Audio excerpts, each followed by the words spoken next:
자, 오늘 하나님께서 저희들에게 주신 말씀 베드로전서 1장 22절에서 2장 2절까지 말씀입니다. 베드로전서 1장 22절에서 2장 2절까지의 말씀, 저와 여러분이 한 절씩 교독으로 하나님 말씀 읽으시겠습니다. 너희가 진리를 순종함으로 너희 영혼을 깨끗하게 하여 거짓이 없이 형제를 사랑하기에 이르렀으니 마음으로 뜨겁게 서로 사랑하라. 너희가 거듭난 것은 썩어질 씨로 된 것이 아니요 썩지 아니할 씨로 된 것이니 살아있고 항상 있는 하나님의 말씀으로 되었느니라. 그러므로 모든 육체는 풀과 같고 그 모든 영광은 풀의 꽃과 같으니 풀은 마르고 꽃은 떨어지되 오직 주의 말씀은 세세토록 있도다 하였으니 너희에게 전한 복음이 곧 이 말씀이니라. 그러므로 모든 악독과 모든 기만과 외식과 시기와 모든 비방하는 말을 버리고 갓난아기들 같이 순전하고 신령한 젖을 사모하라. 이는 그로 말미암아 너희로 구원에 이르도록 자라게 하려 함이라. 아멘. 할렐루야. 네. 2024년도 시작하면서 우리 교회 표어를 진리 안에서 서로 사랑하자 이렇게 정했습니다. 여기에는 다분히 이유가 있습니다. 우리 교회는 하나님의 말씀을 진리로 믿고 그 말씀대로 살아보고자 하는 분들이 모여서 시작을 했습니다. PCC는 캐나다 장로교회는 올해가 지나면서 더욱 그들의 숨겨놓은 발톱을 드러내게 될 것입니다. 총회를 탈퇴할 수 있는 기한이 올해 5월로 끝납니다. 이제 5월 이후에는 아무리 나가고 싶어도 나갈 수가 없습니다. 그러니까 그렇게 되면 그 이후에는 이 PCC의 총회에 있는 사람들이 더 강하게 자기들의 생각을 물어붙일 것이고, 이제 교단에 남아있는 사람들은 혹시나 하는 기대감을 가지고 있다가 이제 더 큰 혼란을 겪게 될 것입니다. 아무리 교단 안에서 남아서 싸워본다고 말을 한다고 하지만 그것은 이루어질 수가 없는 일입니다. 이미 그 PCC 교단의 모든 결정은 큰 물줄기를 타버렸기 때문에 이미 그곳으로 다 흘러가고 있습니다. 우리는 이렇게 진행될 것을 미리 예견했기 때문에 교단을 탈퇴한 것이고 이 진리의 기초 위에 선 교회를 세우게 된 것입니다. 이것을 바탕으로 해서 앞으로도 계속해서 저희는 진리를 지켜나가는 일에 앞장서야 할 것이고 나아가서 아직도 제대로 모르는 사람들이 많더라고요. 우리 교인들도 있을지 모르겠지만 제대로 모르는 사람들에게 우리가 부지런히 이 하나님의 말씀대로 사는 것을 이야기해 줘야 되겠습니다. 물론 당연히 우리가 먼저 말씀대로 살아가는 좋은 크리스천이 되어야 하는 것은 기본적인 사항입니다. 자, 그러면서 늘 조심스러운 거 하나 좀 말씀드리려고 오늘 말씀을 전하는 겁니다. 그 예수님이 책망을 하신 교회가 생각나기 때문이에요. 그 교회가 바로 에베소 교회입니다. 에베소 교회는 요한계시록 2장과 3장에 나오는 7교회 중에 하나인 교회인데요. 그 중에서도 가장 먼저 언급된 교회가 에베소 교회입니다. 성경에는 이 순서가 되게 중요한 위치를 차지할 때가 많습니다. 그런 면에서 이 에베소 교회가 7교회 중에 제일 먼저 언급된 것은 주님께서 아주 중요하게 말씀하시고 싶은 의도가 그 교회에 담겨져 있다고 하는 것을 우리는 알게 되죠. 여기서 우리가 먼저 좀 깨달아야 될 것은 뭐냐면 여러분 요한계시록에 나오는 7교회는 그 당시에 소아시아, 아시아에 있었던 그 지역 로컬 처치였던 거죠. 지역 교회였던 것을 말합니다. 그러나 동시에 이 교회들은 7교회들은 이 땅에 존재하고 있는 모든 교회에 대한 그런 메시지를 이 교회들마다 다 담고 있다고 하는 것을 우리는 알아야 됩니다. 그러니까 이 에베소 교회에 대한 말씀도 역시 그 당시 에베소라고 하는 지역에 있었던 교회를 향해서 주님께서 주시는 말씀인데 그 말씀인과 동시에 이 땅에 있는 모든 교회들에게도 해주시는 말씀이다. 그런 측면에서 에베소 교회를 처음으로 이렇게 드시면서 주님의 주신 그 말씀은 그러면 오늘날 우리 교회들이 가장 소중하게 생각해야 될 그런 내용들이 담겨져 있다라고 그렇게 볼 수 있다는 거죠. 자, 에베소 교회의 특징은 무엇보다도 진리를 지킨 것과 인내하는 것이다 이렇게 주장할 수 있습니다. 주님은 에베소 교회를 칭찬하셨는데요. 그게 요한계시록 2장 2절에서 3절에 보면 이렇게 말씀하셨어요. 내가 내 행위와 수고와 내 인내를 알고 또 악한 자들을 용납하지 아니한 것과 자칭 사도라 하되 아닌 자들을 시험하여 그의 거짓된 것을 내가 드러낸 것과 또 내가 참고 내 이름을 위하여 견디고 게으르지 아니한 것을 아노라. 그렇게 주님이 말씀하셨어요. 그러니까 에베소 교회는 하나님의 말씀을 잘 지키면서 그것에 반대하는 그 사람들을 거짓 사도들이라고 분별을 해냈습니다. 그뿐 아니라 그들이 무엇을 잘못했는지를 명확하게 이야기를 하고 그것을 세상에 다 알려줬어요. 이런 사람들은 다 이렇게 말하고 있습니다라고 말했던 거죠. 이것은 당시에 굉장히 어떤 컨퓨징한 그 시대 속에서 신앙생활을 하는데 너무 혼란스러운 거죠. 그럴 때에 이 에베소 교회는 명확한 신앙의 길을 제시해 줬다라고 하는 그런 아주 귀한 역할을 했죠. 여러분 지금도 마찬가지예요. 교회는 그런 역할을 해야 되는데 이 땅에 존재하는 교회라고 여러분 다 같은 교회가 아니라고 하는 것을 우리는 아셔야 됩니다. 교회에서 목회하는 목회자들이라고 다 같은 목회자들이 아니다라고 하는 것을 아셔야 되고요. 교인들도 신앙생활 다 한다고 다 같은 교인이 아니라는 것을 아셔야 합니다. 우리는 아주 명확하게 구분해야 합니다. 여러분 비슷한 것에 속지 마세요. 이게 진짜와 비슷한 것에 속으시면 안 됩니다. 이번에도 제가 아마존에서 뭘 하나 구입을 했는데 짜가가 왔어요. 그래서 지금 컴플레인을 제가 했습니다. 왜 너희들 이게 지니언한 걸 판다고 그러더니 왜 그래서 답을 했습니다. 여러분 정확하게 참과 거짓을 구분하는 신앙이 되어야 합니다. 어떤 목회자들과 성도들은 나름대로 변명을 했어요. 우리가 캐나다에 살고 있는데 캐나다에 세금도 내고 있는데 이 나라가 이야기하는 것들, 나라가 세우는 것들 그 정책을 따라야 하는 논리를 우리가 내세웁니다. 만일 그게 싫으면 캐나다를 떠나라. 캐나다 나가면 되지 왜 캐나다에 살면서 왜 그러느냐. 그러면서 이 동성애에 대한 캐나다의 입장에 교회나 교인들이 순응해야 된다는 거예요. 나라가 이렇게 정했으니까 너희들 따라가야지 뭘 그걸 이렇게 싫어하느냐 이렇게 얘기하는 거죠. 여러분 이건 너무 어처구니 없는 일이에요. 아무리 이 나라의 정책이 그렇게 바뀐다 하더라도 하나님을 믿는 사람들로서 그런 결정들이 하나님의 말씀에 위배된다고 한다면 우리는 그것을 그냥 내버려 둘 수가 없는 것입니다. 거기에 대해서 분명한 입장을 내야 되죠. 만약에 그런 논리를 주장한다면 여러분 과거 역사 속에서 이루어진 순교자들이나 핍박을 받는 이야기는 우리에게 어떤 의미가 있을까요?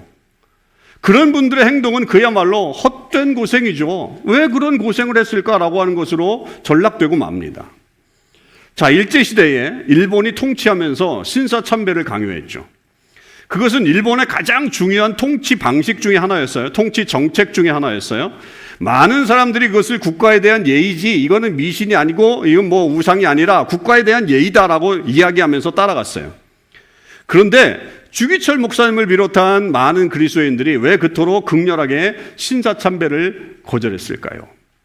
그것을 국가에 대한 예의가 아니라 우상숭배라고 보았기 때문이에요. 국가에 대한 존경을 표하는 것으로 보지 않고 그것을 빌미로 그 속에 담겨져 있는 우상을 섬기게 만드는 것이기 때문에 신사참배를 단호하게 거절하면서 순교자의 길에 이르게 된 것입니다. 역사 속에서 그런 예들은 너무 많아요. 너무 많습니다. 기독교가 시작되었던 로마 시대에도 수많은 순교자들이 나왔고 지금도 북한을 비롯한 공산주의 국가들이나 독재 국가에서는 지금도 예수님을 믿는 것 때문에 순교를 당하는 사람들이 오늘도 일어나고 있다라고 하는 사실이죠. 만일 그 나라의 정책에 따라서 살아야 한다고 한다면 여러분 그런 사람들은 그렇게 하면 안 되죠.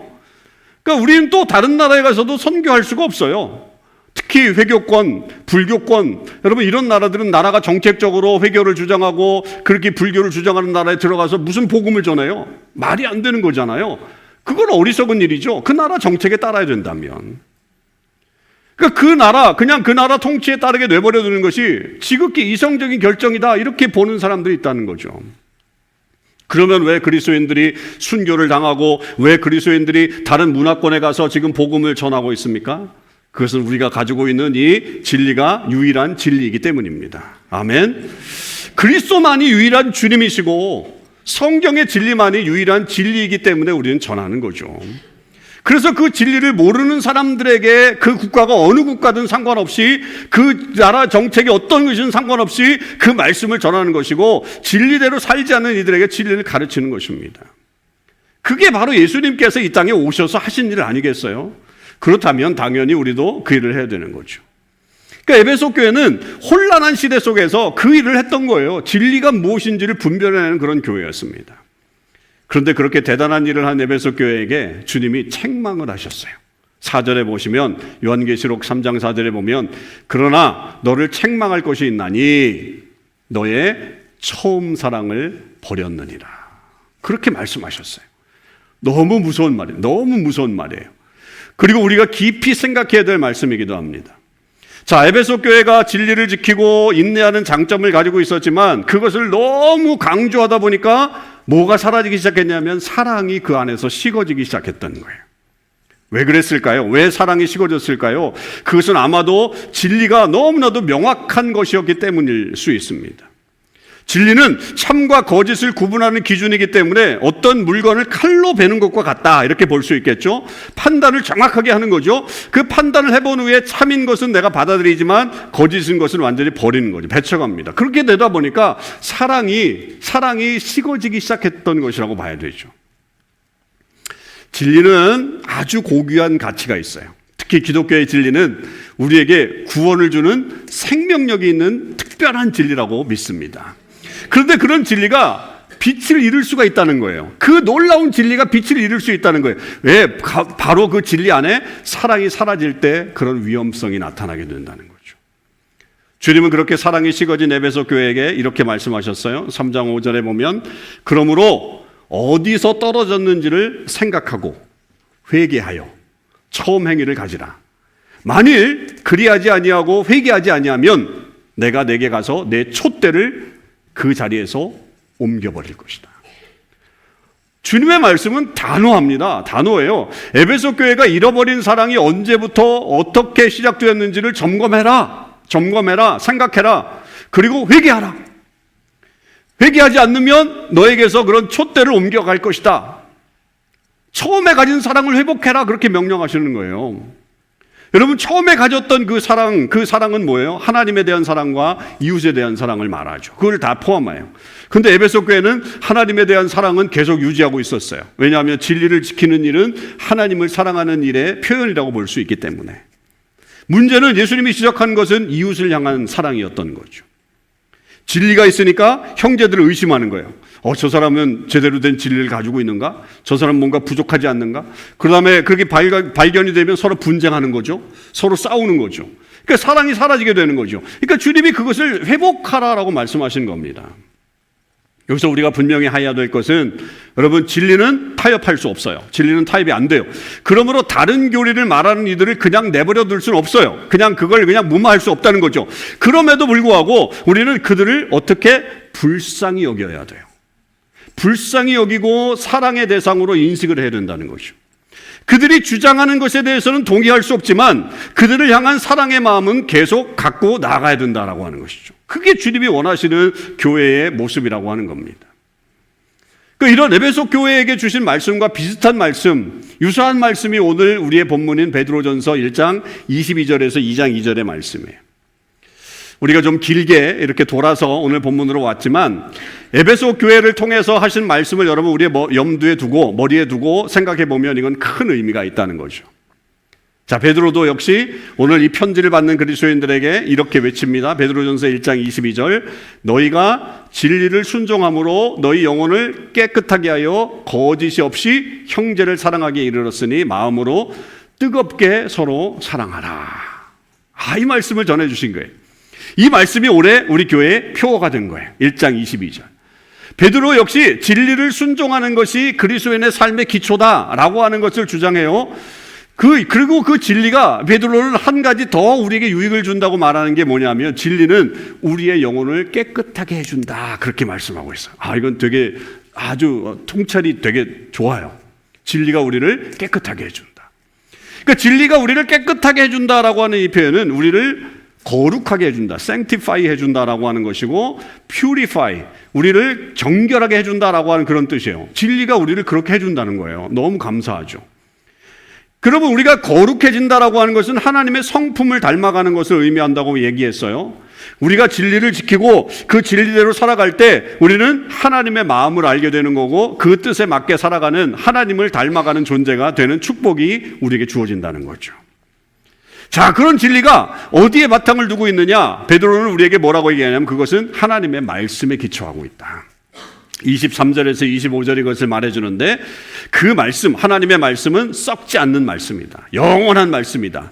그래서 구약을 인용하면서 우리에게 말하죠. 모든 육체는 풀과 같고 그 모든 영광은 풀의 꽃과 같으니 풀은 마르고 꽃은 떨어지되 오직 주의 말씀은 세세토록 있도다.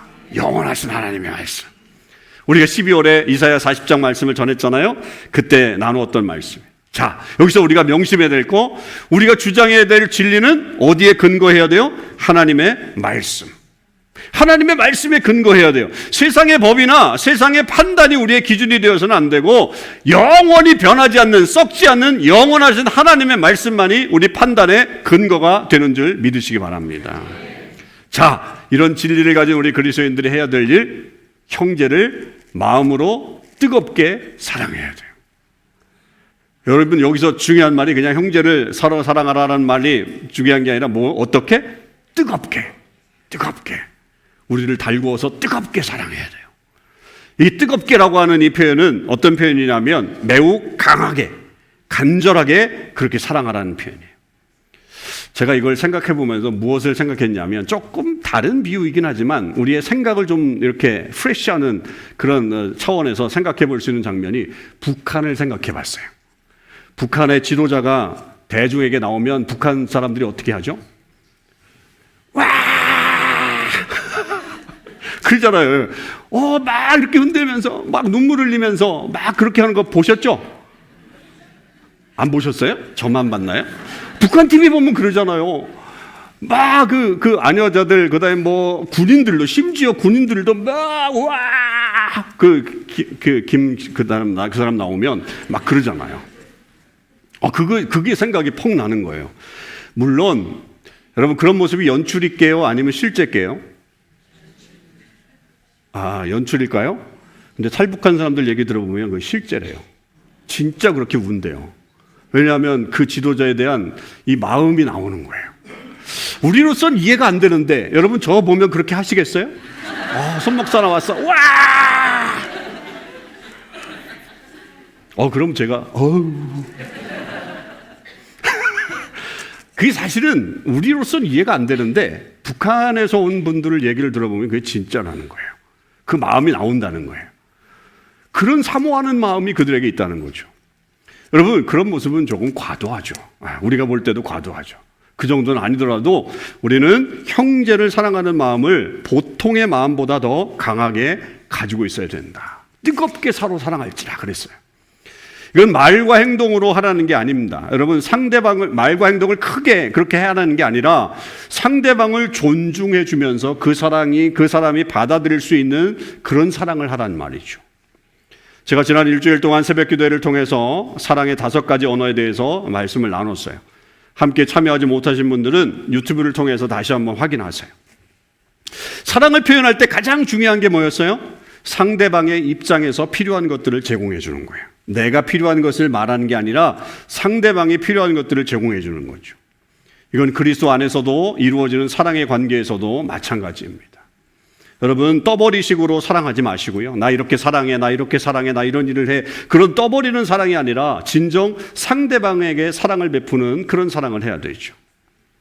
그러면서 베드로는 우리가 기본적으로 가지고 있어야 될 우리 안에 그 사랑, 뜨겁게 사랑할 수 있는 그 마음 자세가 무엇이냐라고 하는 것을 우리에게 말해줍니다. 그게 베드로전서 2장 1절과 2절에 오늘 우리가 읽은 말씀. 그러므로 모든 악독과 모든 기만과 외식과 시기와 모든 비방하는 말을 버리고 갓난아기들 같이 순전하고 신령한 젖을 사모하라. 이로 말미암아, 이는 그로 말미암아 너희로 구원에 이르도록 자라게 하려 함이라. 자, 우리가 사랑할 때에 우리가 버려야 될 것이 있다. 그렇게 말했어요. 버려야 될 것. 악독은 단순히 악을 넘어서서 악한 생각, 악한 의도까지 포함합니다. 버리셔야 돼요. 기만, 남을 속이려고 하는 마음. 그거를 버리셔야 돼요. 외식, 자신의 내부에는 악이 있는데 겉으로만 웃고 있는 그런 위선의 모습 버리셔야 합니다. 시기, 감사하는 것에 반대되는 말이라고 보시면 돼요. 그런 거 있으면 버리셔야 합니다. 모든 비방하는 말, 다른 사람들의 지위나 명성을 해치려고 하는 의도를 가진 말들이 있다면 버리셔야 돼요. 그런 거를 버리고 사랑하라는 거예요. 그런 걸 버리고 사랑하라는 거예요. 그것을 다 버리고 우리가 뜨겁게 사랑하라는 거예요. 이 목록이 다 가지고 있는 공통점들은 뭐냐? 모두가 이 5가지의 목록이 뭐냐? 다른 사람들을 해치려고 하는 목적을 가지고 있는 우리들의 마음. 우리 마음 속에 쟤 안 됐으면 좋겠다. 쟤 아주 못 됐으면 좋겠다. 이런 마음들이 있는 것들을 말하는 거라는 거죠. 그러니까 이런 마음을 가지고서는 사랑할 수 없다는 거예요. 사랑은 다른 사람들의 유익을 추구할 때만 가능한 거기 때문에 우리가 뜨겁게 사랑하려면 내 마음 속에 이런 것들이 있으면 버리시라는 겁니다. 그래서 우리는 늘 우리의 마음을 점검하셔야 돼요. 그리고 다시 처음 사랑으로 돌아가야 해요. 그때 필요한 자세가 뭐냐?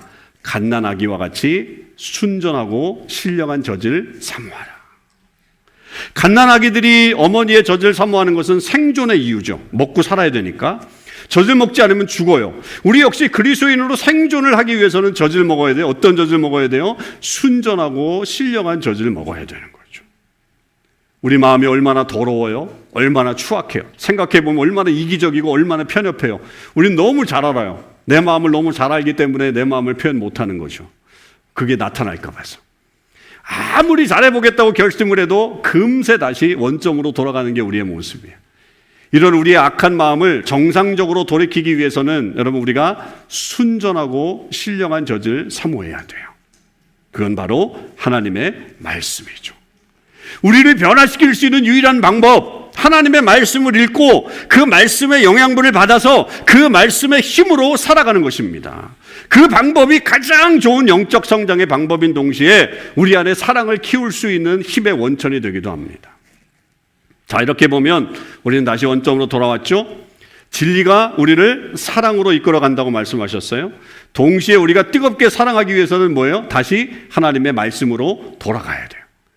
결국 우리는 이 2개를 포기할 수 없다는 거죠. 포기할 수 없다는 것을 알아야 돼요. 이 진리와 사랑, 이 2개의 덕목은 우리가 늘 함께 가야 될 그런 덕목이라는 거죠. 아니, 그 둘이 함께 해야 진정한 그리스도의 능력을 나타낼 수 있어요.